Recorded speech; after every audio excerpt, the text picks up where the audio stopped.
The basic story picks up like a second after the first film ends. You know, we pick it up when we see Laurie Strode wandering down the street, smashed up, covered in blood, still holding the gun.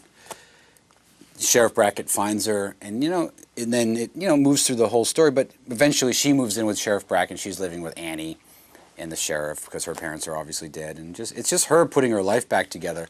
But the effects of the first movie, I really wanted you to see it on the characters. I mean, you literally do see it. The girls are now have huge scars all over their faces and stuff because they were messed up.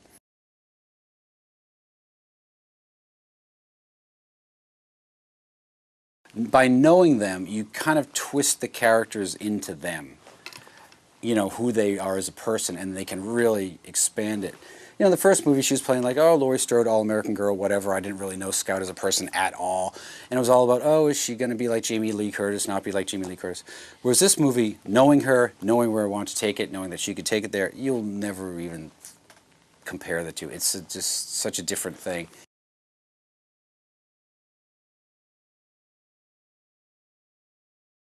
I find Malcolm's strength as an actor and a person, he's just got such a bombastic, charismatic personality. Like if he walked in the room, so the whole room would be about Malcolm. He's just that guy, and that's when he's best in a movie. Like, I would say like the character he played in Clockwork Orange is Malcolm. That's how he is. He's kind of evil and sinister, and he's like a mischievous 15-year-old kid that you can't get enough of.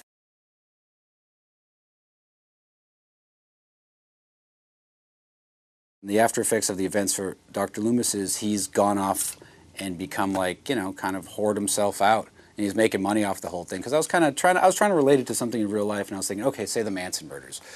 You have the family members who have to deal with the fact that their loved ones are killed, but then you have this prosecutor who's now a superstar with this big selling book. There's a TV movie made off his book. I mean, he's like, Vincent Bugliosi, a star. And I thought like, well, that's Dr. Loomis now.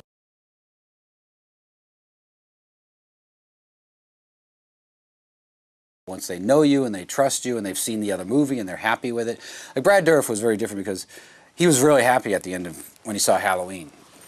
So when he came into this film, it was like a totally different guy. I mean, he just invested himself so heavily and gave such an amazing performance that I kept expanding the role because he becomes like this major thing throughout the movie. And he's just incredible.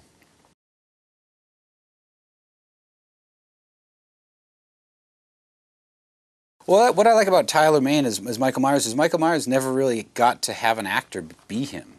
There was a million people that have played him, but Tyler's the only person I think who, for 2 straight films, has been that character. And no one else ever put on the suit. We didn't let stuntmen, we didn't let stand-ins, we didn't, even if there was an insert of a hand, it would be Tyler's hand. He never wanted anyone else. He wanted to make that his character, and he really did. And with this film, what I thought would be different is he spends a lot of the film, he's out there in the world. I thought, oh, he hide in plain sight. There's Michael Myers. Maybe he's that homeless guy living in the garbage can over there. It's like no one knows what he looks like. So that's why I thought it was interesting. His hair's longer. He has this huge beard. He's like just this guy existing out there on the fringe of society, like the Unabomber or something. And that again made it scary to me that he could be right there, and you don't know who it is.